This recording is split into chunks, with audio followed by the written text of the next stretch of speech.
You know, it's important to let your inner child's imagination soar like a dragon. It really, really is. In this kid's case, he actually had a dragon that he could soar around on, and I'm jealous. Looked like a great big golden retriever with rings. Green retriever.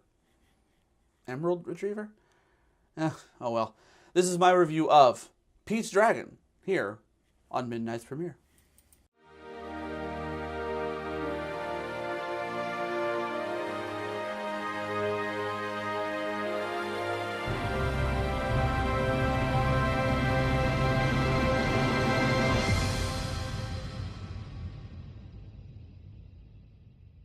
So, like I said in my intro, this is my review of Pete's Dragon. It's a live-action adaptation of the animated classic that came out a lot of years ago. Okay, it was one of the very first Disney animated features, and I do believe, correct me if I'm wrong down in the comments if you know better than this, but I do believe it was one of the very first Disney animated features that incorporated a real-time scenery with animated pictures and scenes put into like a real wood scenario. But correct me if I'm wrong, if I am, in the comments below. So, notable actors and actresses in this movie are Bryce Dallas Howard. You did see her in Jurassic World as Claire Dearing. She did an amazing job there, but she was a little cardboard in this movie. Robert Redford was in this one as her dad, and Carl Urban was our main villain, I guess you could say. He wasn't much of a villain. He was just, a selfish prick. So that's, Bones, you're just a prick all the time, aren't you? Especially when you're Judge Dredd. Actually, I kind of liked you as Judge Dredd, but that's another subject. So there wasn't much, in this movie that was, meat and potatoes. It got to the point quick. It was a movie that really knew what it was. It was a Disney movie, and it hits you, in the feels. It hits you in the laughs. It was a little bit childish at times, a little bit grown up at times with some of the themes that was going on. And I've heard that it does differ from the animated classic that has come out before it, that it was, based on, in the fact that the boy wasn't exactly lost in the animated feature. So let's go off over a little plot synopsis, and I won't give you any spoilers, but really there aren't any spoilers to really give you in this movie. You've seen the trailer, you've really seen the movie. You've seen about like 40-50% of the movie. So, young kid, 5 years old, his parents have a car accident, and he gets lost in the woods. And there he is. This big dragon saves him from these hungry wolves that are surrounding him, and befriends him for the next 6 years. They go around these woods where no one has ever been. And the town has this legend of a dragon that lives in the woods, but no one's really seen him. And anyone who has is considered that kook that sees Bigfoot. Yeah, that's really how they're considered, honestly.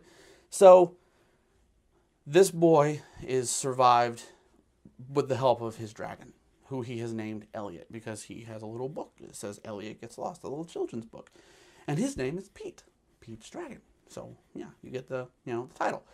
And he gets saved by the dragon, and he survives by the dragon until your Bryce Dallas Howard, who is a park ranger with the park services, finds Pete. And they try to give him all the help that he needs, try to find out where he is and where he comes from. And the shenanigans ensue. He shows them Elliot, and they think that he's really, really cool. And your Carl Urban comes in and tries to make a money profit off of Elliot, and that's what makes him a dick. So you really should stop that, Carl Urban. My basic review of this is a solid B. Okay, not B minus, B plus. I really liked it. The effects were really great. The furry dragon, I would have gone without the fur. I mean, even in the animated classic, he was scaly. And for Christ's sake, Disney, would it have hurt you to turn his wings pink? It was pink in the animated classic. Why couldn't they be pink in the movie? Ugh. But the dragon, he was really, really cool. The storyline behind the dragon and Pete, that was really immersive, and it really knew what it was. It was a kids movie. And it could be, enjoyed by young adults and older adults, especially those who saw the animated classic back in the day. And it really knew what it was. It didn't deviate off that path. It didn't really have any, real in-depth character development. You have a story about a boy and the dragon, and that's it. And that's really basically the review of it. And if I'm going to let you know if you should see it in theaters, go ahead. Take your kids.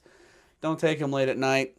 I saw it, and there was kids there at 10 o'clock at night. There shouldn't have been. But if you want to take your kids to it, yeah, go take your kids to it. It's an hour and a half of just, having them to be quiet and let you think. And hey, you might even enjoy the movie too. So that about wraps it up for this review, really. Short, quick, to the point. If you guys liked what you saw in this video, click the little like button down below. And as always, if you didn't like what you saw, click the dislike button and let me know. If you guys have seen Pete's Dragon, either the animated or the original or both, and you want to compare them in the comments, let me hear from you. I want to hear from you. You guys are important. You guys are awesome. My name is Mr. Midnight.